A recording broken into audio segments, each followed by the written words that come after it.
the law is only relevant as long as the societal standard is on board with it. A piece of legislation is not inherently good in reality if the societal standard disagrees. That standard takes precedence over both the power of the legislator and the ideology driving that said legislation. But what is the societal standard? And is that standard absolute? Can it be changed? Let's explore.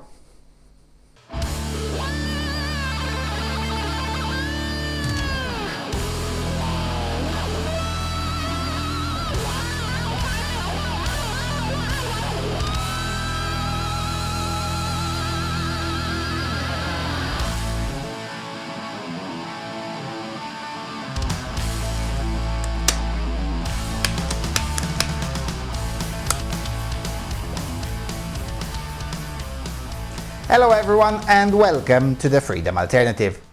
Alright, so this is a topic that I've been studying for the last 3 months or so and started to slowly introduce it already into my political consultation sessions and other private things that I do, because it is fascinating that once you understand it, it also becomes easier to see which policies will fail and how will policies play out in any given scenario. Basically, understanding the concept of the societal standard helps one understand where should the political operative put one's efforts and also understand the limits of political power.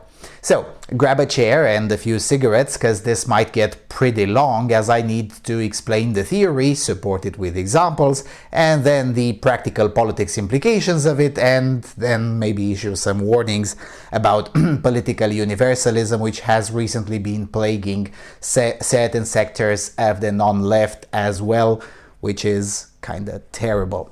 Anyway, so the presentation is divided as follows. 1. What is the societal standard and how it is assessed?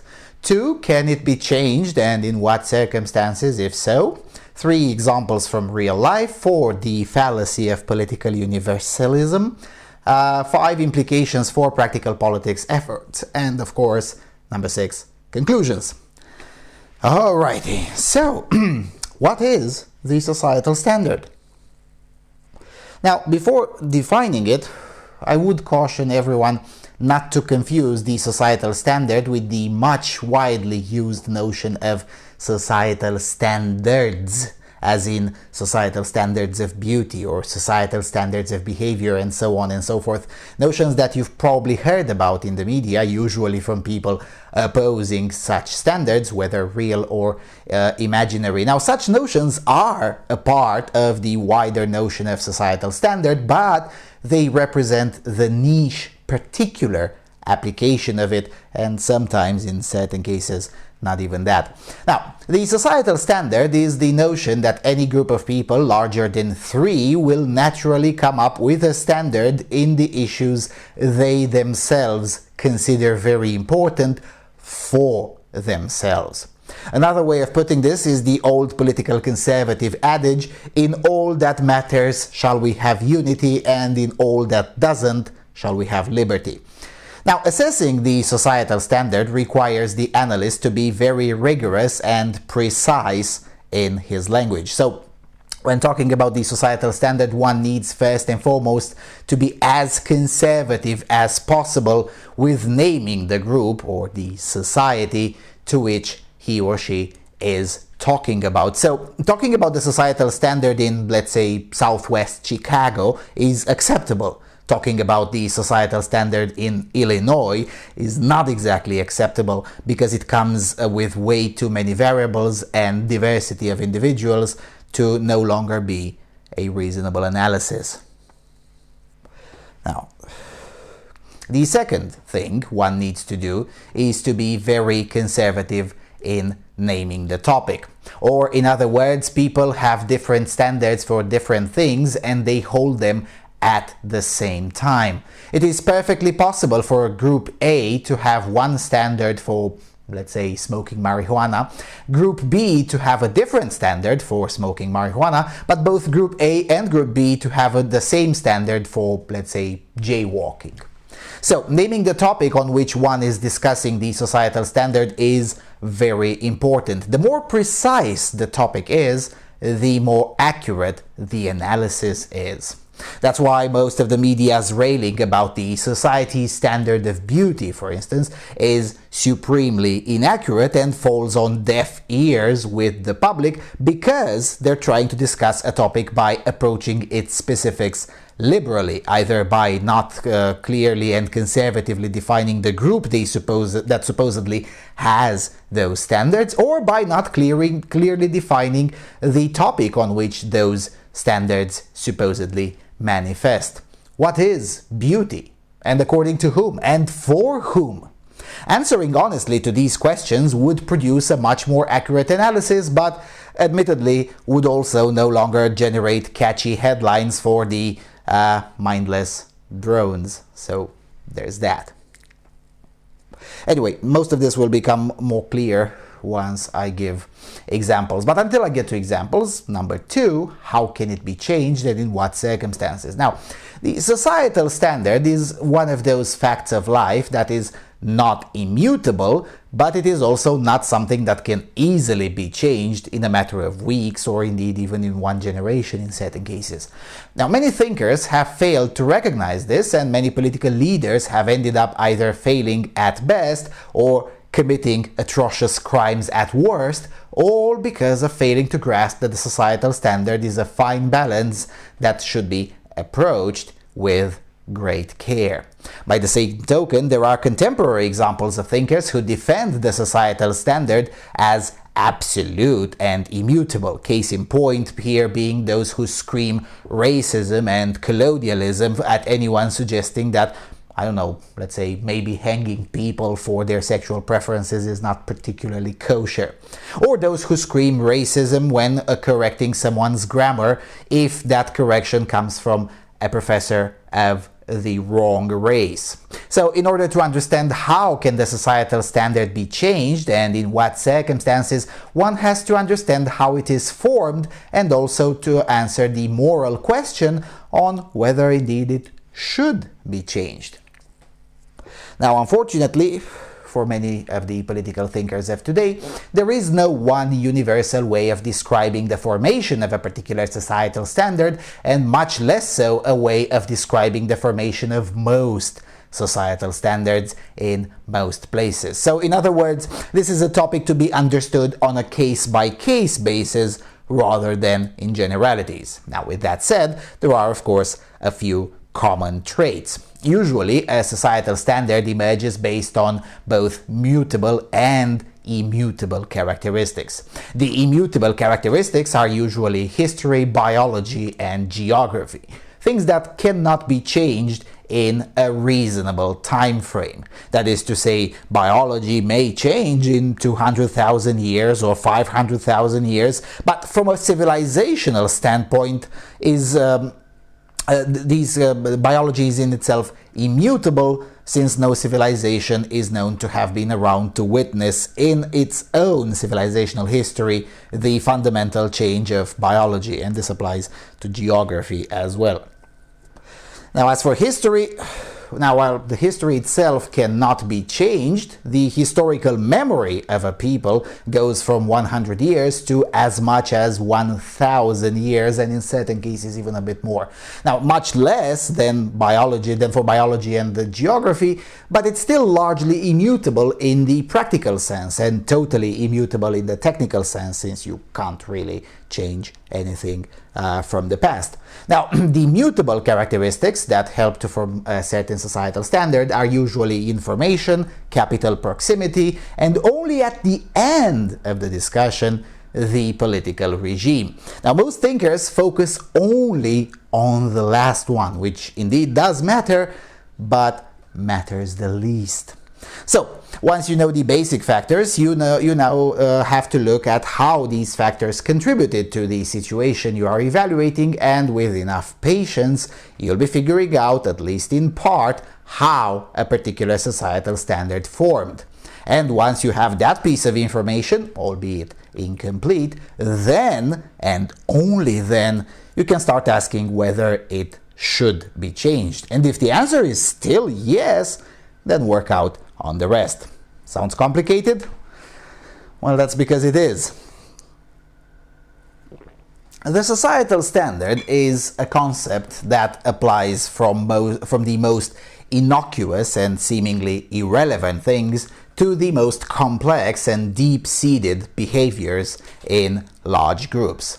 That is why it's complicated, and that is why anyone should think about it really hard, preferably twice, before even considering whether change is needed. Now keep in mind, not all societal standards are equal, neither morally equal nor equal in complexity. Some are pretty straightforward to figure out, some are morally reprehensible, some are morally neutral or irrelevant. Some are so bloody complex that one has to wonder whether it's really worth it, in which case one would have to honestly rank the complexity against a certain moral value. So for instance, the tendency of the Russians to curse a lot. Now, the way that became the standard is incredibly complex. It would take me 4 hours just to lay out the basics. But is it really something that important? Is it really something that is so terrible that needs to be worked on to be changed? Well, so far, nobody dared to answer yes to that question, but who knows? Maybe in the future some optimistic totalitarian will be willing to give it a shot. Alright, so with that, let's get to examples from real life, because the theory sounds needlessly complicated, and in the end, this is a practical politics channel, so examples are much more helpful. Now I'll start with my favorite example, namely the policies that I love to hate, namely the anti-smoking policies. It's a marginal topic, but it's easy to observe and also pretty straightforward for anyone else to observe. And it's also a topic where the societal standard emerges pretty quickly. Let's take 4 countries. Let's say Sweden, Hungary, the Hashemite Kingdom of Jordan, and Saudi Arabia. All 4 have very similar laws concerning smoking in public, but for some reason the results vary so much that all 4 might as well be on 4 different planets. So, for instance, Hungary has the least harsh law of all 4, yet the enforcement of it is the harshest of all 4. And why I love breaking their law anyway. Saudi Arabia, on the other hand, has the harshest law of all 4, yet the enforcement is not as harsh as it is in Hungary. Where does that difference come from?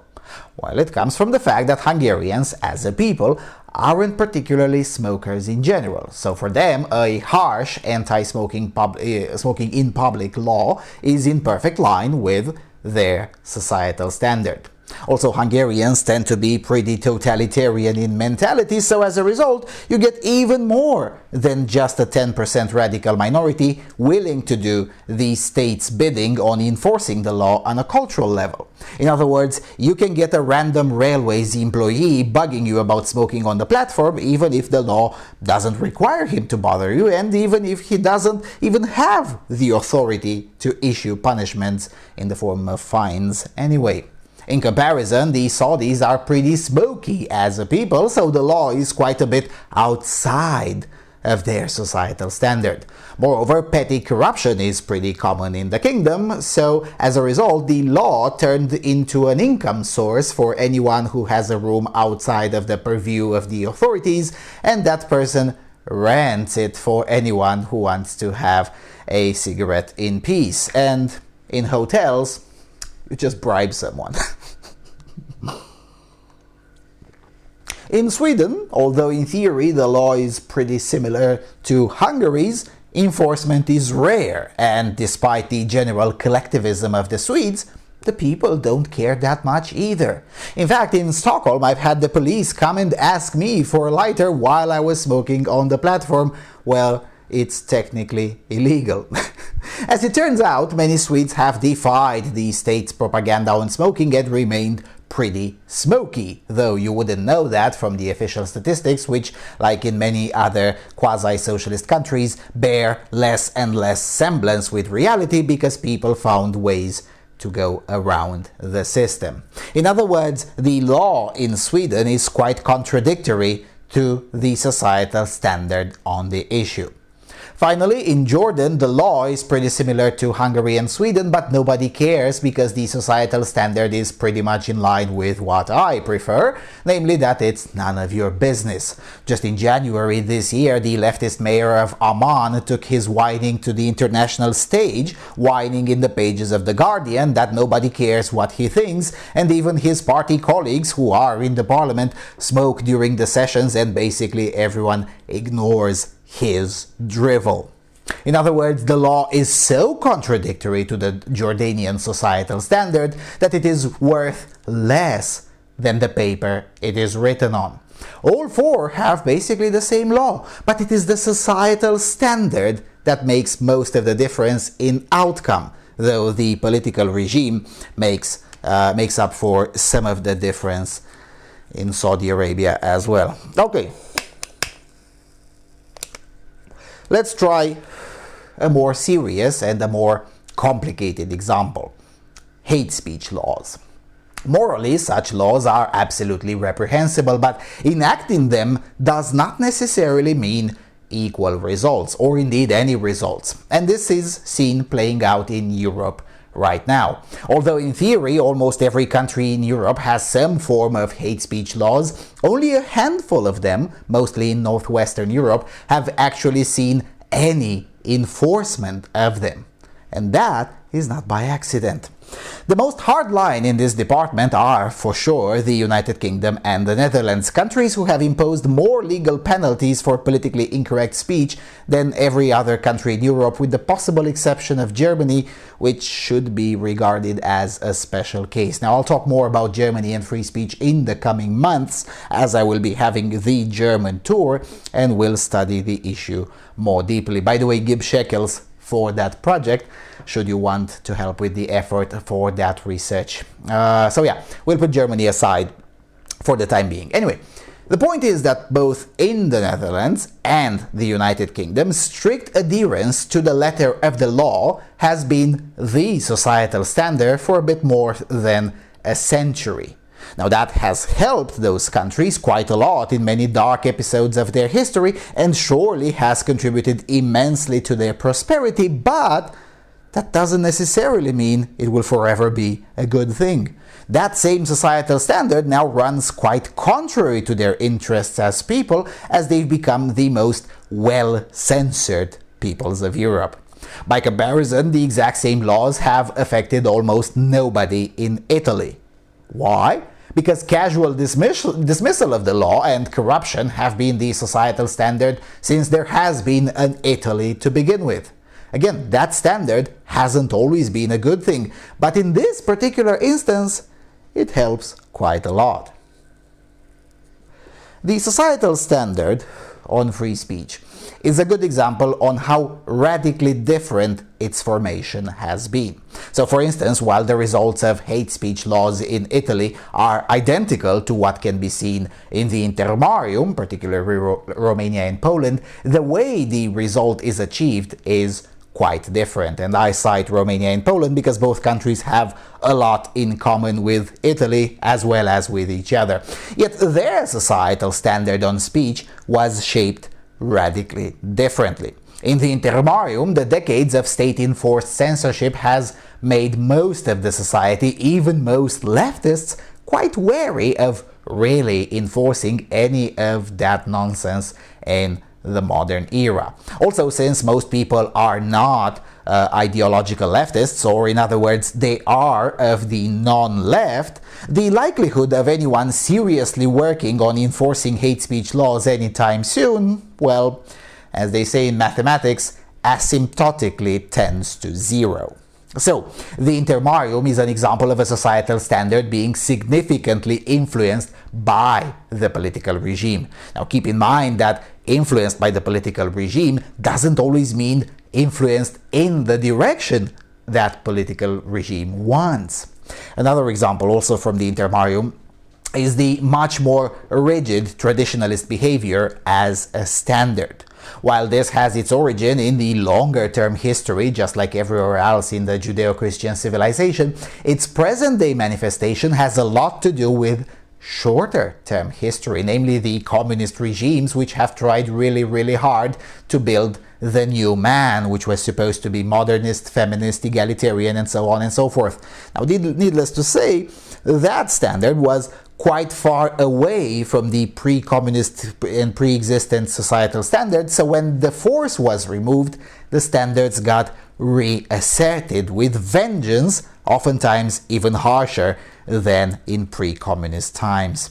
This comes with both the good and the bad. So, for instance, in Romania, the press has emerged to be even harsher with the government than in the 1930s, but because of the reassertion of the traditionalist pre-communist past, it also emerged with fewer curses than in the 1930s.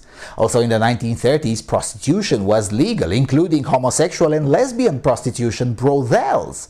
Today, that would be such a radical proposition that not even the far left dares to talk about that in public.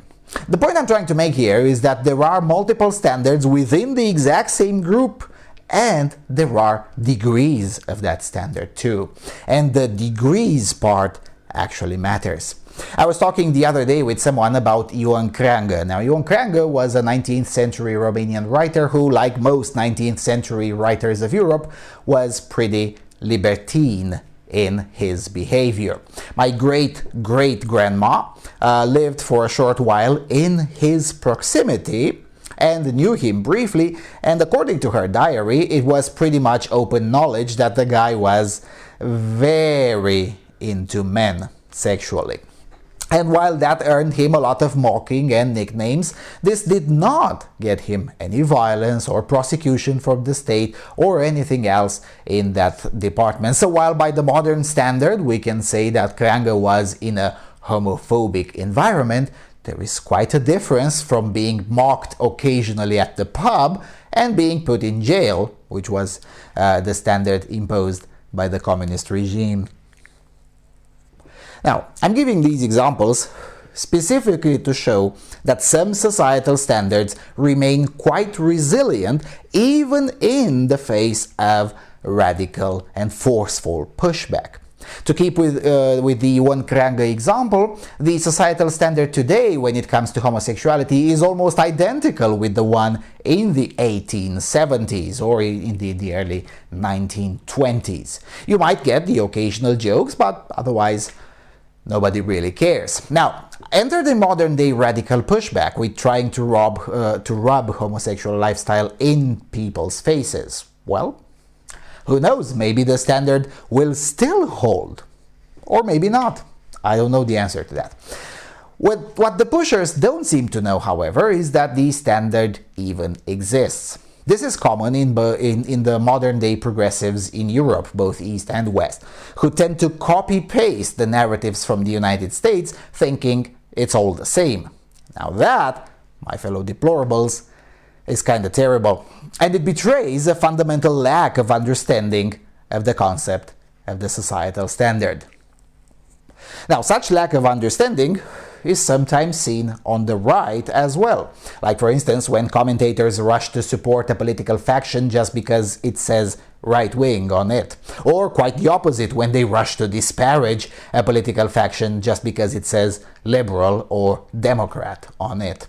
Example for the former, the Front National, and example for the latter, the Sweden Democrats or the National Liberal Party in Romania.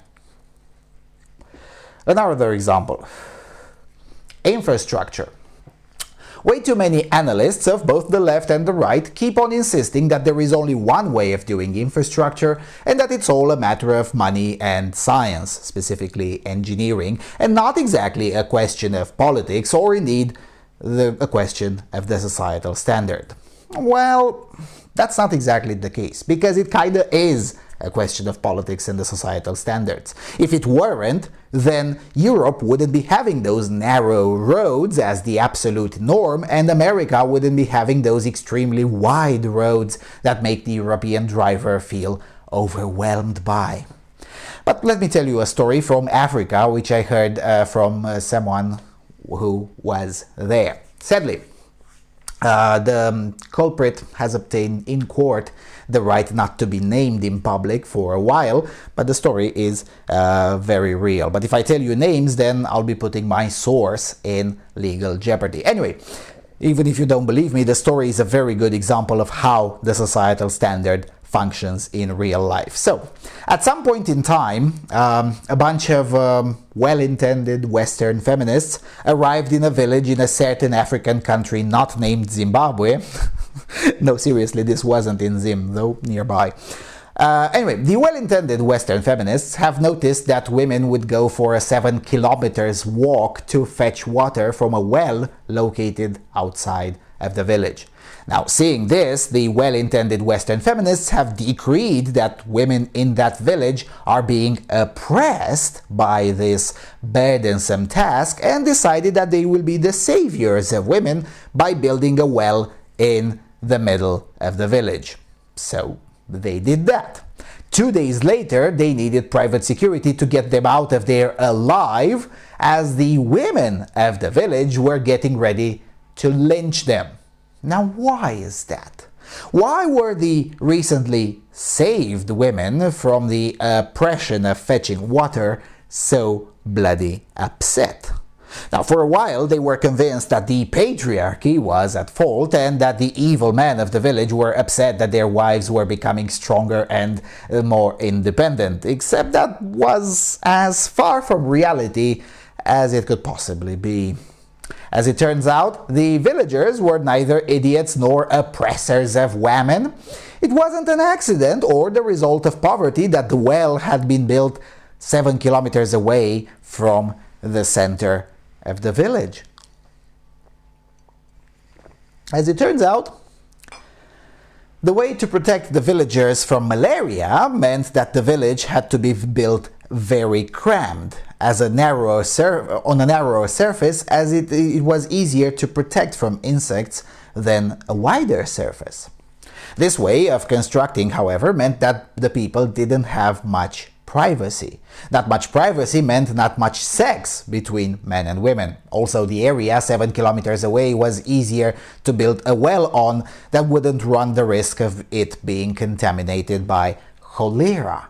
So the villagers bridged these two needs by putting the well 7 kilometers away. As it turns out, the situation led to a societal standard, which meant that the women would go to fetch water and the husbands would follow them a few minutes later. Yes, they would also fetch water, but also having a quickie without the whole village looking at them. So by building the well in the middle of the village, the well-intended Western feminists have effectively destroyed the sex lives of all of the women in the village. That is, in addition to the fact that their well was of inferior quality than the one previously built by the villagers. In the end, the well-intended Western feminists were allowed to go only after they paid for the costs of physically moving the village somewhere else in order to re-establish order. Or in other words, in order to re-establish the societal standard of the locality, which, unlike the feminist narrative, had passed the test of time and was working. Now, if those supposedly well-intended individuals had taken the time to understand the concept of the societal standard instead of spending time trying to square in their own narrative with reality, none of this would have happened. But that would have meant the supposedly well-intended feminists to work under a framework that takes reality into consideration rather than a flawed framework based on the fallacy of political universalism. In this case, the fallacy was twofold. One was that the assumption that in that village the issue of sexual activity is dealt with in similar ways as it is somewhere else, let's say in New York. And the second was the assumption that the way to deal with infrastructure is universal, when in reality it isn't. And perhaps even more important, some things are features in one place and bugs in another place once you account for the societal standard of the area. Now, In addition to being funny, this story is also a good example on how infrastructure oftentimes has a lot to do with the societal standard, and it's indeed not just a question of money and engineering. In fact, in this story, the engineering of the progress was also inferior. It's not the only example, mind you. The most well-known example of infrastructure that ended up being more harmful than good was and is the interstate highway system in the United States, universally praised by all statists and the roads people all over, as well as the powerful transportation lobby, but reviled even today by tens of millions of people. Now, in addition to a disregard of the societal standard, the interstate highway system is also a prime example of ignoring the concept of trade-offs, namely that every policy has disadvantages. Today, very few people even conceive that the interstate highway system is in any way bad. But ask the millions, if not tens of millions of people who are displaced, thrown into poverty, or outright died as a direct result of building the interstate highway system.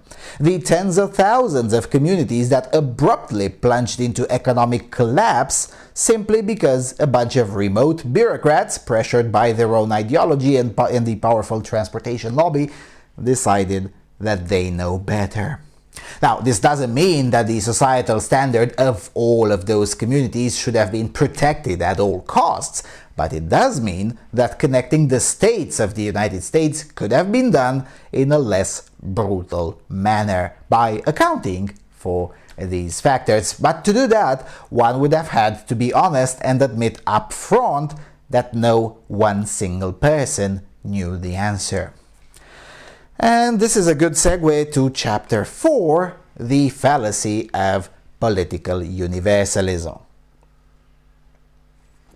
Now, I have alluded to this several times in the last year, most recently in the video about the geopolitics of the Hashemite Kingdom of Jordan, where I suggested that the key to the stability of the kingdom is in the current elite having the wisdom to refrain from radical changes and indeed forego some of the changes suggested to them by the international community altogether, as those latter changes are either unfit or unnecessary. Basically, I was saying that the Hashemite elite should refrain from falling for the political universalist narrative. So what is political universalism? Well, as the name suggests, it is the belief that one single policy or one single political system is the correct answer and should be spread far and wide, essentially everywhere. Why is it a fallacy? Because it discounts the inherent difference that exists among people, how those differences are formed to begin with, and of course it fails to differentiate or to discriminate between things that can be changed and things that can't, and also things that shouldn't. In other words, political universalism outright ignores the concept of the societal standard. This is a fallacy perpetrated by most political groups. In theory, the conservatives should be the least likely to commit it, but in practice, conservatives fall for this too. Now, mind you, subscribing to the fallacy of political universalism does not absolve one from internal conflicts and inconsistencies. For instance, political Islam or Islamism assumes that Sharia law is the best political system that should be imposed everywhere. But because Islam is a geographically large civilization, what one understands by Sharia law can vary quite a lot depending on the societal standard of the area we're referring to. So for instance, what seems like basic Sharia law in Morocco is literally absolutely haram in Indonesia. And what passes as basic Sharia law in Dubai is absolutely haram in Tunisia. And so on and so forth. Internal conflicts is another reason why political universalism is a fallacy, but the ignorance of the societal standard is the root cause. Alright, so why does all of this matter? Chapter 5, Implications for Practical Politics Efforts. Now, all of this wisdom is necessary to have and think about it from time to time if you are a political operative and you wish to win. The lack of such wisdom, by the way, is what's ruining the Democratic Party in national elections in the United States and will continue to ruin them for the foreseeable future. Basically, every time you write or distribute propaganda, in addition to picturing your target demographic, your target audience, you should also ask yourself, what is the societal standard of that target demographic? Let me give you an example. The left in the United States has a particular type of message for the generic category, the black people. Now, that worked for quite some time, but it's increasingly less efficient. Why? Well, because finally some wisdom emerged on the right, which instead of competing full scale on victimology, it tailored its message based on the societal standard. So nowadays, and will for sure be true in 2020 as well, the message in, let's say, Georgia, that would be the US state and not the Caucasus Republic, the message in Georgia will be tailored more by interests congruent with the societal standard over there and less generic. Yes, many in the audience will be part of the generic category, the black people, but they're not the same the black people from Chicago or from Louisiana, for instance. Now, speaking of Louisiana, most of those belonging to the generic category black people in Louisiana are, first and foremost, well, rednecks. So addressing them as rednecks and keeping in mind their societal standard as rednecks is bound to yield more political success than addressing them as part of the intersectional hierarchy gobbledygook, which falls on deaf ears on black rednecks just as much as it falls on white rednecks. All of this can be summed up as better tailoring your message to the audience you are preaching to. But there is another practical politics implication to the understanding of the societal standard. It keeps your own radicalism in check. This is something that many leftists are learning the hard way as we speak, but it is something non-leftists should be keenly aware of as well. In practicality, this means you don't go with the let's throw commies off of helicopters type of speech in, let's say, rural Netherlands, because the societal standard of the area doesn't include anything even remotely close to that. But you can go with the harsher discourse in, let's say, rural Poland, where the societal standard is not just more permissive, but also more congruent with virulent disdain for communists. But perhaps the most important contribution to practical politics that the understanding of the concept of the societal standard brings is the reinforcement in the mind of the political operative that there are always limits. Some limits you can push a little bit, maybe, and some limits you shouldn't be even trying to push at all. In essence, awareness of the societal standard compels the political operative to be inherently conservative, no matter what his ideas are. Now, that doesn't mean one shouldn't challenge anything, but it does mean that the political operative cannot and indeed should not be a revolutionary. Not if he wants to win, anyway. Alrighty, and finally, Chapter 6, Conclusions. Now, the most obvious conclusion is that things take time. Communities don't care about your ideas that much and don't adopt new ideas overnight. The more outside of its own societal standard, the less likely that idea is to be adopted quickly in that said community. Now, keep in mind, the societal standard should not be confused with the more well-known concept of the Overton window. Just shifting or expanding the Overton window is not enough to change the societal standard. Case in point, same-sex civil partnerships in Italy. They've been a thing for 3 years now. But did that convince Italians to adopt it as a societal standard? Not even by a long shot. Most mayors still refuse to sign on them, and unlike the United States, there's nothing anyone can do about it because, as I explained earlier, the societal standard in Italy is not blind obedience and worship of the law. So the pro-same-sex union people have successfully moved or maybe expanded the Overton window from unheard of all the way to policy, but they haven't made the slightest dent when it comes to the societal standard. Which brings us to the second conclusion. The societal standard is so fundamental that it predates agitation, propaganda, political power, and indeed brute force itself. You can be the best agitator in the world and shift the Overton window as much as you can imagine and even implement the policies of your dreams. All of that amounts to nothing if you can't move the societal standard. And oftentimes you can't, especially if you're not even aware it exists. Again, best example of this is Eastern Europe, who's had its Overton window and policies moved very far to the left, yet the second it was possible, most of the society reverted to the old standard quite literally overnight. I suspect another example like this will come when the transgenderist propaganda bubble will finally burst. And it will, make no mistake about that. Now, I suspect that once that happens, suddenly you'll find that more than 98% of the populace doesn't believe men can be women, and indeed never has. It was just afraid to say so because it had been made unsafe to say so. One reason I suspect this is the case is because I've seen this movie before, back in 2009 when I started writing and distributing non-feminist agitprop. It seemed that nobody understood that feminism is cancer.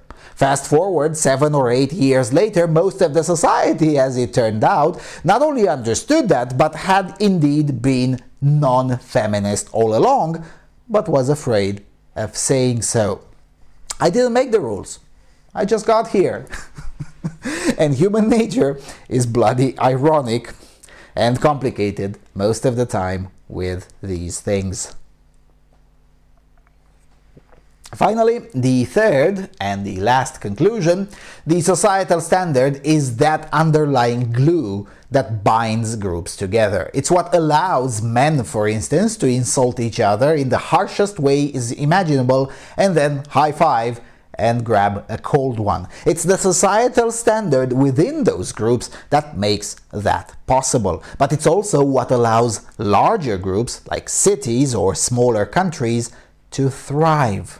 Without a societal standard, your group, whether it's a 20-people group, a village, a city, or indeed a country, becomes what researchers call it anomie, or normlessness, which is the condition in which society provides little moral guidance to individuals, and it evolves from conflict of belief systems and causes breakdown of bonds, especially societal bonds, between the individual and the larger community. If that doesn't sound familiar to you, it should. Because normlessness is, in a way, the new societal standard in certain communities. Without a reference point, things can get really bad really fast. And that's what makes the notion of a societal standard so important in general, not just in terms of practical politics. And with that, I shall stop here because otherwise we'll get into 2 hours territory, and I'd rather not do that. Perhaps one day I'll get a bit deeper into what happens when a societal standard is shattered and it is not replaced with another one that is similarly functional, but it will take a while until I get there. These kinds of videos are nowhere near easy to make. Anyway, with all of that being said, thank you all for watching. Thank you for your consistent and generous support. Please do visit our website, freedomalternative.com. Do subscribe to my social media. Consider throwing a shekel for this operation if you derive any value for the work being done here. And I will see you all soon on the Freedom Alternative.